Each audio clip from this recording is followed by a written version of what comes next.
Hey, what's up? It's me, SteveWB, and welcome back to my channel. And today I'm going to share with you my in-studio settings for the DJI Osmo Pocket and the settings that I would use if I was using this camera as a studio camera. Okay, and so here are my recommended settings. If you're going to use your DJI Osmo Pocket, I'm shooting at 1080p, 24 frames a second.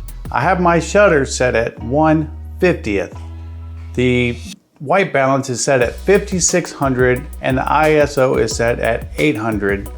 And of course I have autofocus single turned on because if you're under autofocus continuous, you're going to get that wandering as I move my hands, and I don't want to confuse the camera that way.